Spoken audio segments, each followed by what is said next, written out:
नमस्कार साथियों, स्वागत है आपका आपके अपने यूट्यूब चैनल जीएस एवरीडे में। दोस्तों देखिए, यहाँ पर बीपीएससी के द्वारा से दो इम्पोर्टेंट नोटिस जारी की गई है और अभी ये जस्ट जारी की गई है।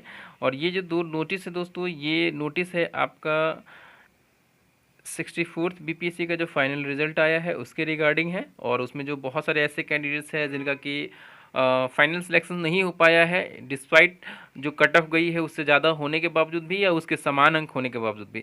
इसीलिए है सो ये बीपीएससी ने इसके लिए है सो क्लैरिफिकेशंस दिया है, इस पर यूजुअल लिस्ट जारी किया है और रिप्रेजेंटेशंस जो उसको रिसीव किए गए थे, जो भी आवेदन दिए गए थे।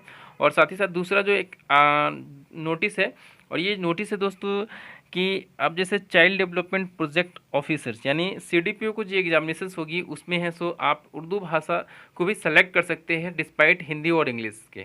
ठीक है, तो ये है दो इंपॉर्टेंट नोटिस। से चलिए हम एक एक करके देखते हैं दोनों नोटिस को, और एक जो प्रीयूजल लिस्ट है उस रिप्रेजेंटेशन को भी देखेंगे। तो बने रहे चैनल पर दोस्तों अंत तक, और अगर आप पहली बार विजिट कर रहे हैं चैनल को सब्सक्राइब जरूर कर लीजिएगा। चलिए दोस्तों चलते हैं डायरेक्ट नोटिस पर, जिसमें बताया गया है कि आप मुख्य लिखित परीक्षा में भाषेतर यानी नॉन लिंग्विस्टिक विषयों के उत्तर हिंदी अथवा अंग्रेजी के अलावा है सो आप उर्दू भाषा में भी अब दे सकते हैं। ठीक है, तो यही रहा कि अब उर्दू में भी जो उर्दू भाषी है वो दे सकते हैं अपना मुख्य लिखित परीक्षा। चलिए, हालांकि उर्दू भाषा में अगर लेंगे तो उनको काफ़ी एज मिलेगा, क्योंकि अभी तक ऐसा था नहीं। और उर्दू भाषा में अगर लिखेंगे तो नो डाउट है सो उनको अच्छे मार्क्स मिलने के ज़्यादा चांसेस है। तो चलिए दोस्तों चलते हैं अगले नोटिस पे, जिसमें जो नोटिस में बताया गया है कि 64th का जो फाइनल रिजल्ट जारी किया गया है, अंतिम परीक्षा फल में है सो प्रकाशन के विरुद्ध में बहुत सारे उम्मीदवारों के द्वारा है सो उनको अभ्यावेदन है सो प्राप्त हुआ था। और इसमें कहा गया था कि उनका नंबर है सो जो कट ऑफ मार्क्स गई है उसके बावजूद भी है सो उनका सिलेक्शन नहीं हो पाया है। उसी के रिगार्डिंग है सो बीपीएससी ने क्लैरिफिकेशंस दिया है और उन कुछ स्टूडेंट्स की लिस्ट भी जारी की गई। चलिए देखते हैं हम लोग एक एक करके दोस्तों। देखिए यहाँ पर इसमें देखिए पहला है सो ये स्वाति कुमारी है। ठीक है, ये स्वाति कुमारी है, और इस स्वाति कुमारी जो है सो ये अत्यंत पीछे ईबीसी से बिलोंग करती है, और इनका मार्क्स जो है देख सकते हैं 495 मार्क्स था इसके, और ईबीसी का कटअप भी इतना ही गया है और इनका सिलेक्शन नहीं हो पाया है। तो इसके रिगार्डिंग देखिए बीपीएससी के द्वारा क्या दिया गया है, क्लैरिफिकेशन दिया गया है कि जो ये स्वाति कुमारी है इनका तो क्रमांक वगैरह मेघा क्रमांक सारा चीज़ दिया गया है कि उनको इतना अंक प्राप्त हो गया था, और उनका जो मेघा क्रमांक है सो इतना है। और जो उस कोटि में जैसे कि मतलब कि जो लास्ट जो कैंडिडेट है जिसका चयन हुआ है वो इस क्रमांक पर हुआ है। कहने का मतलब यह है, ये चलिए मैं आपको एक एग्जाम्पल के थ्रू बताता हूँ दोस्तों। कैटेगरी में एक है सो लिस्ट नंबरिंग किया है 1 2 3 4 करके इस तरीके से नंबरिंग भी किया है। और ये जो मान लीजिए ये नेम्स हैं, मान लीजिए अबलू बबलू कबलू डब्लू जो भी है ये सारा नेम मान लीजिए। तो इस तरीके से हर कैटेगरी में है सो नाम वाइज मैंने किया है। और इसमें मैं आपको बताना चाहूँगा कि मान लीजिए कि अगर आप यूआर कैटेगरी से हैं, अगर आपका 537 नंबर आ रहा है, बाय द वे आपने पोस्ट का प्रेफरेंस उतना नहीं दिया है, आपने 2 4 करके ही छोड़ दिया है, तो भैया कहने का मतलब है कि आपने जिस पोस्ट के लिए अप्लाई किया है आप, और उस पोस्ट का कट ऑफ 537 से ज़्यादा चला गया है, तो आपका सिलेक्शन कैसे होगा। और आपके कैटेगरी में जो आपका मेघा क्रमांक है, आप तो स्वाभाविक है अगर आप यूआर से बिलोंग करते तो यूआर में ही लड़ेंगे। और जो मान लीजिए इसी तरीके से बताना चाहूँगा, जैसे ये स्वाति कुमारी जी का ही एग्जांपल है, इन्होंने 495 मार्क्स है सो प्राप्त किया है और ये ईबीसी से बिलोंग करती है। तो मान लीजिए कि ईबीसी में मान लीजिए कि 5 सीट है। ठीक है, और कहने का मतलब है कि ये तो लास्ट मार्क्स है ना, 495 जो है सो अंतिम मार्क्स है, इससे नीचे तो है नहीं ना, ये तो लास्ट है ही ऑलरेडी। मान ली कि और ये दावा कर रही है अपने कैटेगरी में सिलेक्शन का। मान ली कि इनके कैटेगरी में मान ली कि 495 नंबर पर मान ली कि ये ए भी लाए हैं, बी भी लाए हैं, सी भी लाए हैं और डी भी लाए हैं और ई भी है। तो कहने का मतलब है कि और ये लास्ट है, और सबसे जो लोएस्ट जो कट ऑफ है, एक्चुअली में कहने का ये मतलब है कि लोएस्ट कट ऑफ कहने का मतलब है कि मान लीजिए कि अगर जो भी सबसे लोएस्ट पोस्ट है उस पोस्ट के लिए है सो इतना कट ऑफ गया है और इन्होंने इतना मार्क्स गेन किया है। अब बाय द वे है सो, और उस कैटेगरी में इनके कैटेगरी में मान लीजिए कि 3 ही सीट अवेलेबल है, और इनका नाम मान लीजिए कि है सो ये 4th नंबर पर डी पे आता है, बाय द वे वो डी पे आती है। तो मान लीजिए कि 3 ही सीट अवेलेबल है, तो मान लीजिए कि ये ए वाले का तो सिलेक्शन हो जाएगा, बी वाले का भी सिलेक्शन हो जाएगा, सी वाले का भी हो जाएगा। लेकिन मान लीजिए कि सीट ही खत्म हो गया है जो 495 मार्क्स पे आपकी कैटेगरी में, तो आपको आपका सिलेक्शन हो नहीं सकता है। तो आयोग ने यही कहा है, और इसमें आयोग ने एक और भी क्लेरिफाई किया है कि किस तरीके से है। तो हर कैटेगरी में दोस्तों इसी तरीके से है, आपको बहुत सारे एग्जाम्पल्स आगे जाके देखने को मिलेंगे। ज़्यादा मार्क्स होने के बावजूद भी क्यों सिलेक्शन नहीं हुआ है, चलिए उसको भी क्लेरिफाई करूँगा मैं आपको। लेकिन चलिए दोस्तों पहले आगे चलते हैं और आगे बताते हैं कि इनके साथ क्या हुआ है, कैसे हुआ है।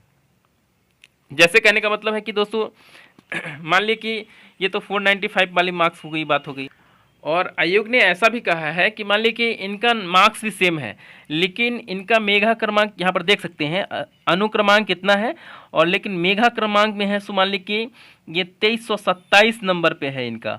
और कहने का मतलब है कि इनकी कोटि में मान लीजिए कि ये ईबीसी से बिलोंग करती है, तो ईबीसी कैटेगरी में जो है सो लास्ट जो सिलेक्शन गया है वो 2323 तक ही गया है, और इनका है तो 2327 है।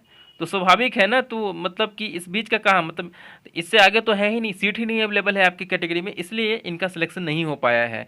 तो इस तरीके से बहुत सारे एग्जांपल्स आपको देखने को मिले। जैसे राकेश कुमार जी का है, इनका भी कहना है कि 500 वे ईबीसी से बिलोंग करते हैं और 516 कट ऑफ गया है और 516 आया है इनको, मतलब इवन देन उनका सिलेक्शन नहीं हुआ। तो यहाँ पर भी क्लेरिफिकेशन यही आयोग के द्वारा दी गई है कि उनका मेगा क्रमांक कितना है, 1579 है, और अंतिम जो सिलेक्शन हुआ है उनके कैटेगरी में 1569 में जो मेगा क्रमांक है वहाँ तक हुआ है, और उसके बाद उसमें है सो मतलब सीट नहीं अवेलेबल है। कुमार सिंह जी का जो नंबर आया है, तो मान लिया कि मेंस में जो, ये तो आयोग के अकॉर्डिंग यही हो गया कि अगर मेंस में जिन्होंने ज़्यादा मार्क्स ले आया, ठीक है, मान लीजिए कि मेंस में ये लाए होंगे, एक मान लेते हैं कि 516 कट ऑफ गया है, तो 516 में से मान लीजिए इनका मान लीजिए 472 गया होगा। मान लीजिए कि राकेश कुमार जी से जो पहले है 569वें नंबर पर, उनका इतना मार्क्स था, और राकेश जी का मार्क्स है मान लीजिए कि 400, मान लीजिए कि 400 मान लीजिए कि 65 ही रहा होगा।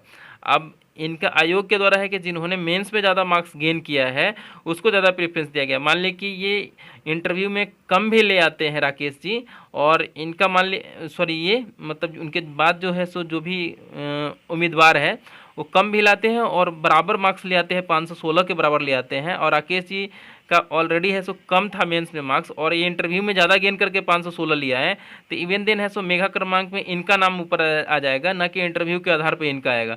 तो आयोग के द्वारा यह क्लेरिफिकेशंस दी गई है, और सारे कैटेगरी में इसी तरीके से देखने को कुछ मिल रहा है। जैसे देखिए कि फिर ये पिछड़ा वर्ग के जो है सो उम्मीदवार, महिला उम्मीदवार है जिनका 510 मार्क्स है, लेकिन इनका सिलेक्शन इनका भी नहीं हुआ है, तो इन्होंने यहाँ पे क्लेरिफिकेशन दिया है कि इनका जो मेगा क्रमांक है, ठीक है, 1800 है, और लास्ट सिलेक्शन से 1782वें नंबर पे ही हुआ है, चूँकि कैटेगरी की बात हो रही है। और साथ ही साथ यहाँ पर जो बात हो रही है कि ये लिखित परीक्षा यानी मेंस में किसका ज़्यादा मार्क्स है, जिसका मार्क्स है सो मेंस में ज़्यादा है उनका सिलेक्शन हुआ है, अदरवाइज नहीं हुआ है। फिर देखिए ये सामान्य कोटि के अभिषेक कुमार जी है, अभिषेक कुमार सिन्हा जी है, इन्होंने 535 नंबर लाया है, फिर भी इनका सिलेक्शन नहीं हुआ है। इनका ना होने का कारण अलग ही है। अलग क्या है कि वही है कि सेम है कि 904 इनका मेगा क्रमांक है, और लास्ट सिलेक्शन 898 तक ही गया है। तो ये तो कुछ इस तरीके से बहुत सारे एग्जाम्पल्स दिए गए हैं। और देखिए, और दूसरा जो है कट ऑफ 1 अंक अधिक रहने के बावजूद भी क्यों सिलेक्शन नहीं हुआ है। देखिए तो यहाँ पर है, देखिए इन्होंने कहा है, काजल कुमारी जी का कहना है कि इनका कट ऑफ से ज़्यादा मार्क्स है, 511 गया है मार्क्स, ये पिछड़ा वर्ग की बिलोंग करती है।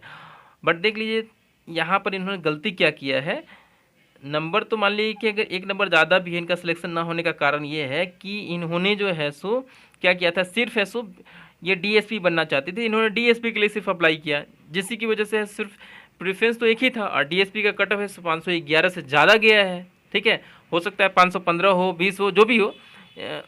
इसी प्रकार से आगे भी बहुत सारे उम्मीदवार मिलेंगे आपको। देखिए ये उम्मीदवार जो है कमलेश कुमार जी है, इन्होंने जो है सो इनका भी सिलेक्शन है सो 537 नंबर लाने के बावजूद भी नहीं हुआ है।